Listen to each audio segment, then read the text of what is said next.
कन्याकुमारी से कश्मीर तक हम भारत जोड़ो यात्रा पे चले।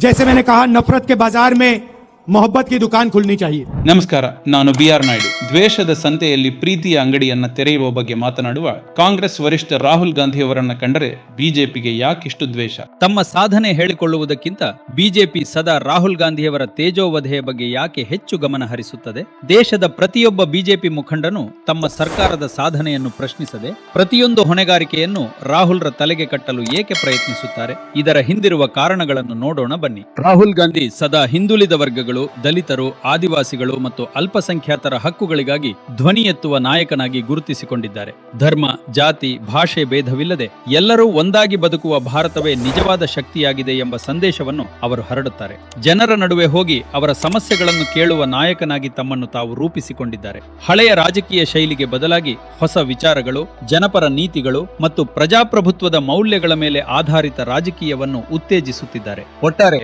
ರಾಹುಲ್ ಗಾಂಧಿ ಸಾಮಾಜಿಕ ನ್ಯಾಯ, ಯುವಕರ ಭವಿಷ್ಯ, ಸಂವಿಧಾನ ಮೌಲ್ಯಗಳು ಮತ್ತು ಜನಪರ ಆಡಳಿತಕ್ಕೆ ಒತ್ತು ನೀಡುವ ನಾಯಕನಾಗಿ ಬೆಂಬಲಿಸಬೇಕೆಂಬ ಅಭಿಪ್ರಾಯವನ್ನು ಅನೇಕರು ವ್ಯಕ್ತಪಡಿಸುತ್ತಾರೆ. ಆದರೆ ಇದೇ ಕಾರಣದಿಂದ ಒಡೆದು ಆಳುವ ನೀತಿ, ಕೋಮು ದಳ್ಳುರಿ ಹಾಗೂ ವೋಟ್ ಬ್ಯಾಂಕ್ ರಾಜಕಾರಣವನ್ನೇ ಸರಕಾಗಿ ಹೊಂದಿರುವ ಬಿಜೆಪಿಗೆ ರಾಹುಲ್ ಗಾಂಧಿ ನುಂಗಲಾರದ ತುತ್ತಾಗಿದ್ದಾರೆ. ಯುವಕರ ಉದ್ಯೋಗ, ಶಿಕ್ಷಣ ಮತ್ತು ಸ್ಟಾರ್ಟ್ಅಪ್ಗಳಿಗೆ ಅವಕಾಶಗಳ ಬಗ್ಗೆ ನಿರಂತರವಾಗಿ ಮಾತನಾಡುವ ಮೂಲಕ ಯುವಕರ ಭವಿಷ್ಯಕ್ಕೆ ಒತ್ತು ನೀಡುತ್ತಿದ್ದಾರೆ. ಬಡತನ ನಿವಾರಣೆ, ಆಹಾರ ಭದ್ರತೆ, ಆರೋಗ್ಯ ಮತ್ತು ಶಿಕ್ಷಣ ಕ್ಷೇತ್ರಗಳಲ್ಲಿ ಸಾಮಾನ್ಯ ಜನರಿಗೆ ನೆರವಾಗುವ ಯೋಜನೆಗಳನ್ನು ಪ್ರಸ್ತಾಪಿಸುತ್ತಿದ್ದಾರೆ. ಕೃಷಿಕರ ಸಾಲ ಮನ್ನಾ, ಬೆಳೆ ಭದ್ರತೆ ಮತ್ತು ಕೃಷಿ ಸುಧಾರಣೆಗಳ ಬಗ್ಗೆ ಸ್ಪಷ್ಟ ನಿಲುವು ಹೊಂದಿದ್ದಾರೆ. ಮಹಿಳೆಯರಿಗೆ ಆರ್ಥಿಕ ಮತ್ತು ಸಾಮಾಜಿಕವಾಗಿ ಸಮಾನ ಅವಕಾಶಗಳು ದೊರಕಬೇಕು ಎಂದು ಹಲವು ಕಾರ್ಯಕ್ರಮಗಳಲ್ಲಿ ಒತ್ತಿ ಹೇಳುತ್ತಿದ್ದಾರೆ. ಆದರೆ ನಿರುದ್ಯೋಗ ಸಮಸ್ಯೆ, ಕೃಷಿ ಸಮಸ್ಯೆ ಹಾಗೂ ಮಹಿಳಾ ಸಬಲೀಕರಣದ ಬಗ್ಗೆ ಸ್ಪಷ್ಟ ನಿಲುವೆ ಹೊಂದಿರದ ಬಿಜೆಪಿಗೆ ದೂರದೃಷ್ಟಿಯೂ ಇಲ್ಲ. ದೂರದೃಷ್ಟಿಯುಳ್ಳ ನಾಯಕರ ಮಾತನ್ನು ಆಲಿಸುವ, ಪಾಲಿಸುವ